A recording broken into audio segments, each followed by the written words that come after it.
Yes, I can. I don't know it exactly by heart, so I will read it out. It's the Article 1 of the Constitution of the Kingdom of the Netherlands. Article 1. All persons in the Netherlands shall be treated equally in equal circumstances. Discrimination on the grounds of religion, belief, political opinion, race or sex, or any other grounds whatsoever shall not be permitted. That's the Article 1 of our Constitution in the Netherlands right now.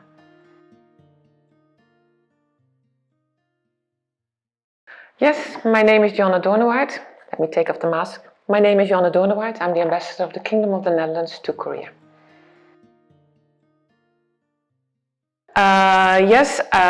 It's from the Constitution, and to implement that Constitution we have a series of laws that apply to implement that. So we have international treaties, we have EU regulations, but the most important one is the Equal Treatment Law that implements this constitutional article. And that's a bill that the sole purpose of that is to prohibition of any kind of discrimination, including based on sexual orientation.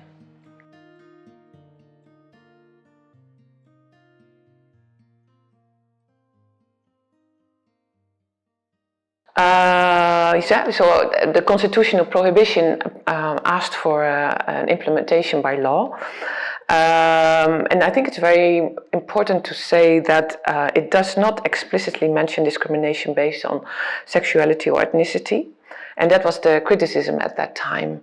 But in 1994, so we had this equal treatment law that was adopted, and it clarified different types of discriminatory behavior that were banned. It clarified additional prohibited grounds for discrimination: sexuality, nationality, marital status, pregnancy. And it also installed a commission for equal treatment, for extra protection. So if you feel discriminated, there's a commission where you can go to.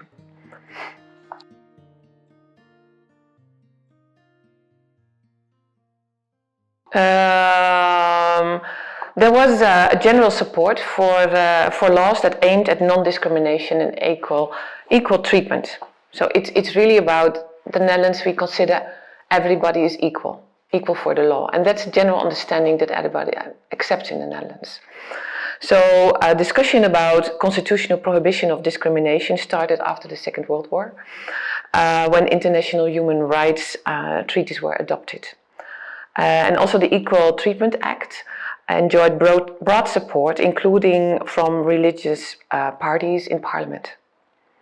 So in the Netherlands it was not such as much as an LGBT issue as an issue of the rule of law, that everybody was equal for the law. So in general you can say there was a broad political consensus that in a constitutional democracy people are equal before the law.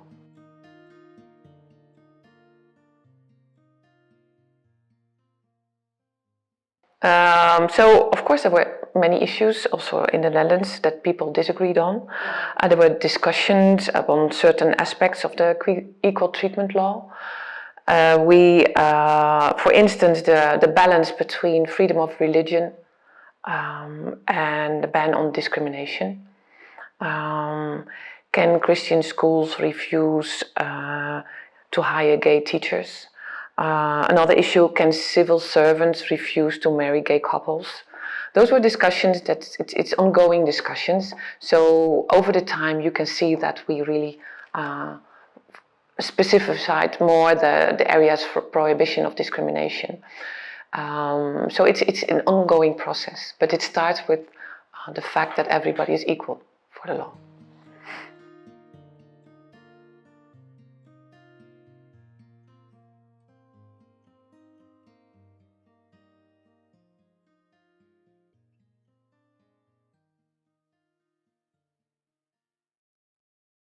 Well, I mean, discussions are still ongoing. We are not there yet, but at least the discussions are taking place. And for our government, it's very important that everybody feels safe to live in the Netherlands. Doesn't matter how you are, who you love. And we really support a lot of, the government supports a lot of initiatives from the communities. like the COC, that's the organization in the Netherlands. I think it's the oldest LGBT advocacy group in the world.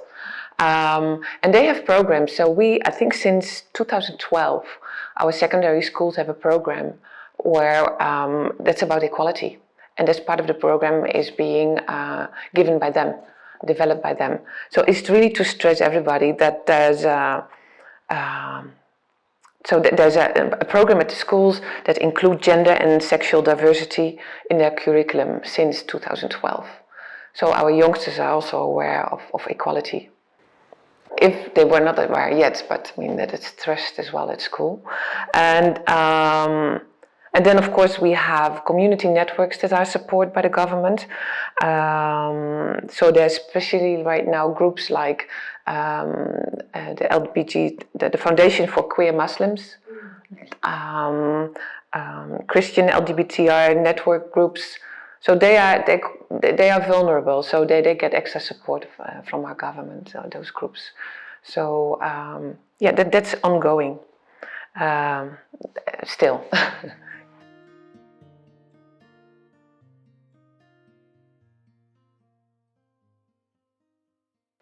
Not really fall back. I think it's something in developing still.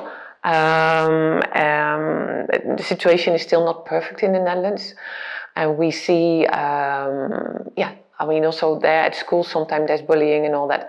But there are institutions. It's very easy to go to a committee or wherever to complain that you feel discriminated. So and then action can be taken. So society is aware, and it will not go away. But I mean, it's an ongoing process.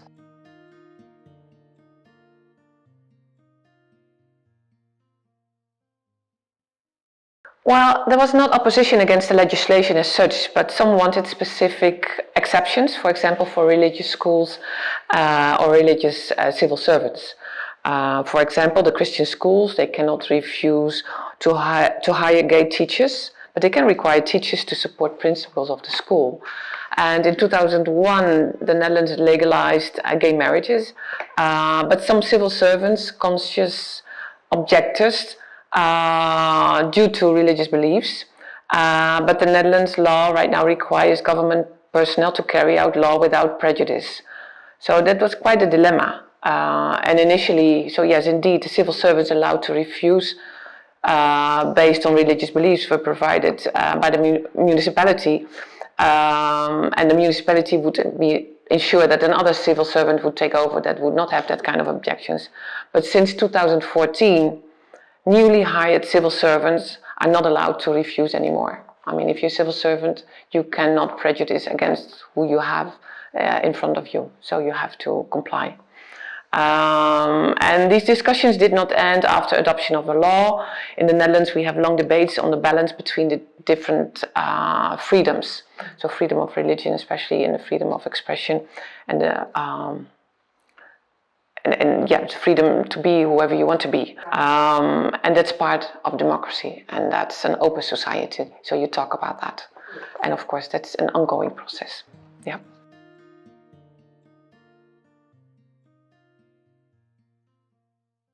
So, as I mentioned, the COC, that's a very, one of the oldest LGBTI advocacy group in the world. They played a big role in the Netherlands, and still. And civil society, they are very, so it's not a defining moment, but it's an ongoing process. And there's still, together, the civil society that can be very diverse, but they influence, they have a part to play in the democracy in the Netherlands, as the Netherlands, yeah.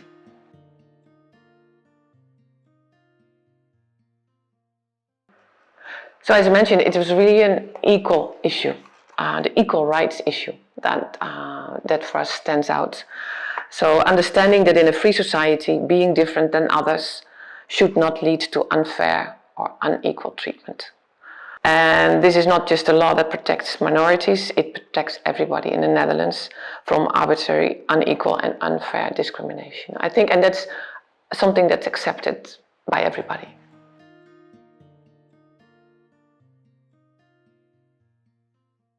I think, I mean, the Dutch public or the Dutch population in general, they accepted this general rule of equality. And then from there, because that's a gradual process, and then it was also logical, okay, if the gay people want to marry, I mean, we are equal, so why not? So, I mean, all these things develop over time, so it's not one big legislation and everybody is, I mean, it's a gradual process, and it takes time and a lot of discussion.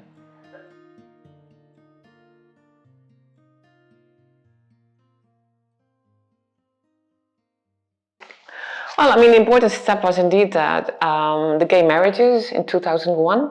Recently, we celebrated the 20 years anniversary of that law. And I think we were very proud of that. At that time, the first time, there were 4 couples that were married, 3 male and 1 female, and they're still together. I mean, after 20 years, and they're happy. So, and right now, I mean, of course, it's ongoing, but the first four couples. So I think that was a milestone for the Netherlands, and that's something that we are proud of.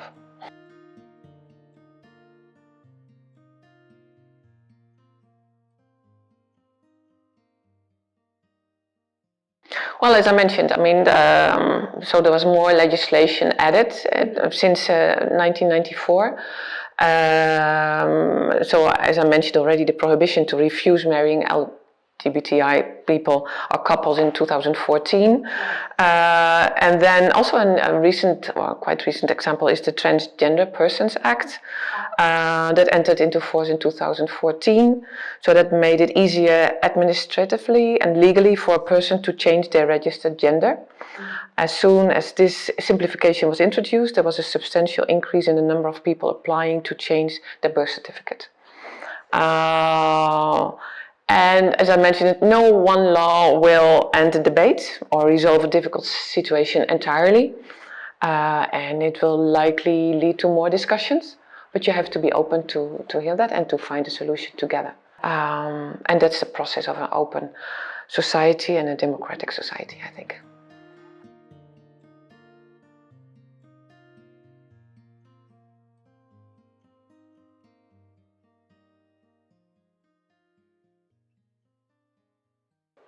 Well, at the moment, I think the importance is these government commissions where you can go if you feel being discriminated.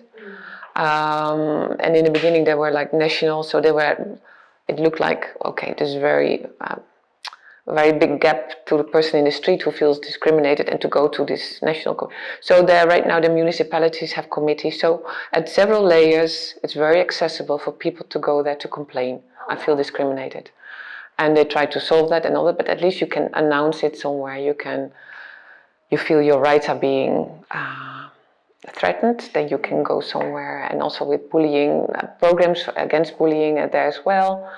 It's more about having discussions to be an open society where everybody can say in a normal way, okay, you don't have to agree, but at least, I mean, you're equal. It's the same with religions. I mean, of course, you don't expect that a Christian, if they don't want to marry gay couple, that's fine. But don't prevent others who want to live happily ever after to have them marry. So it's really the freedom of expression and to respect everybody as equal.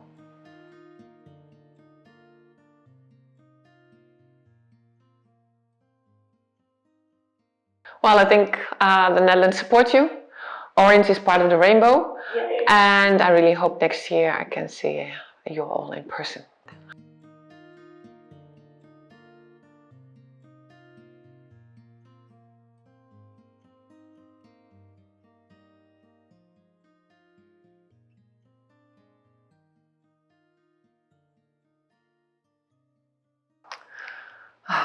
It's really, every country has to decide itself. The Netherlands is not telling other countries what to do.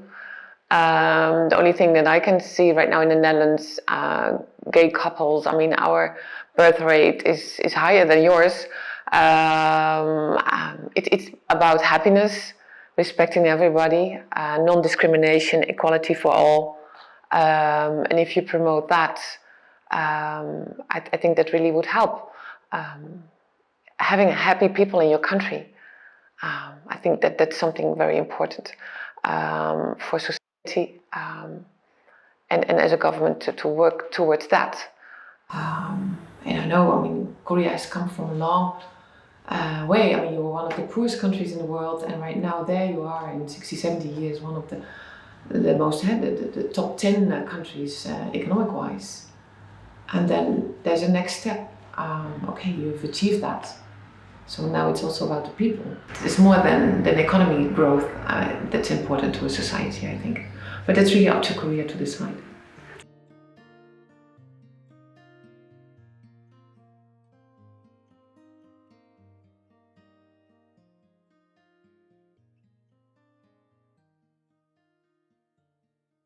I would stay away with that. I mean, there are no numbers to confirm that at all. It's, I think in the Netherlands we would say, okay, this is ridiculous. But I mean, it's really up to Korea to use the arguments that they want to use. But if you just look at the numbers worldwide, there's no birth rate, has nothing to do with gay couples. It has to do with other kinds of legislation or regulations that you have in mind.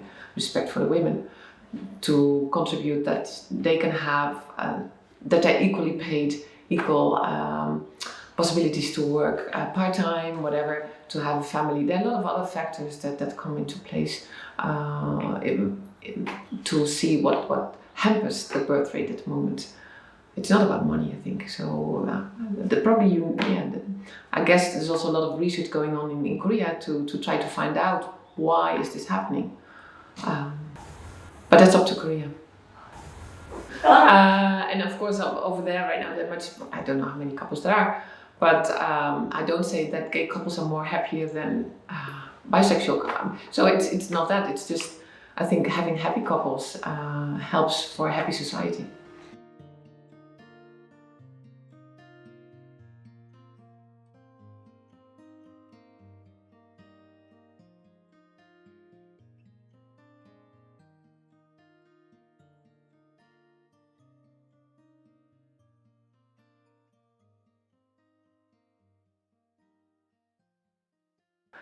I think, I mean, it's indeed again up to Korea. What I would say, if you have a religious belief that prevents having to marry gay couples, that's okay, that you can follow that kind of rule for yourself, but you should not hamper other people to be happy and to judge other people. If they want to marry, it's up to them to follow the love of their life.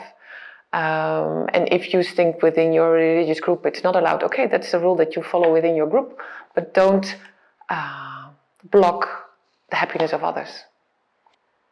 Well, I mean, as I explained earlier, I mean, of course there were religious groups who had problems with, well, the equality law was as such not in the discussion like that. It's just indeed if we have these Christian schools who at a certain moment they had, okay, we don't want to have a gay teacher, then we have the freedom of religion and the freedom of sexuality or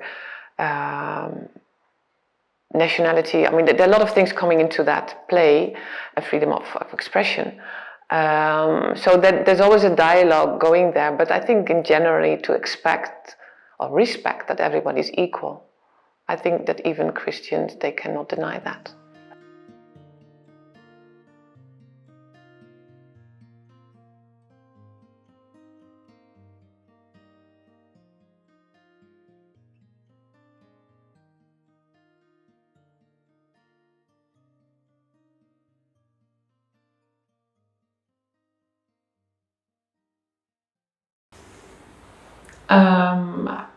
At the moment, it's not freedom of speech that everybody can express what they have.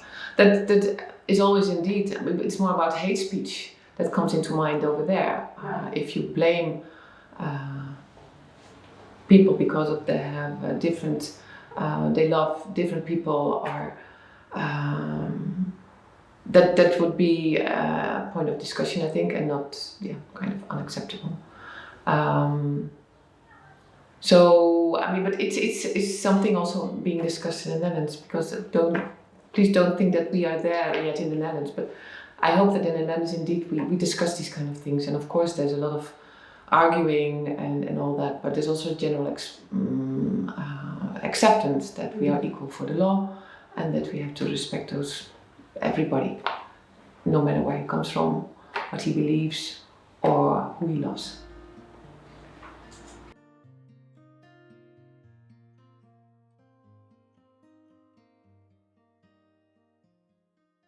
Yeah, I mean, we see many countries in the world who are struggling with this theme. So I think to try to make it general about equality and not just focus on LGBT, that would be really helpful. And to stay away from that, it's really about equality. And if everybody expects and respects that, and then you can go from there. But then, I mean, I think people should agree to equality. So that would be my advice. Perhaps one remark at the end that I would like to make, that to realize that one law cannot change everything. For us it started with this equality law, or with the Constitution, and from there you build further. But if you have the general principle that everybody is equal, and it will be an ongoing process, so you don't have to have a law that's already refined and to have all the nitty-gritty I mean the general principle, and then build from there. And then you have civil society that comes in and to discuss it together. But I don't think that one law can solve it all. It will be an ongoing process, and it's still a process in the Netherlands that we define further. And because society they come up with new ideas, So it's an ongoing process in a democracy, I think. And that will be the same probably in Korea. Bye bye. 감사합니다.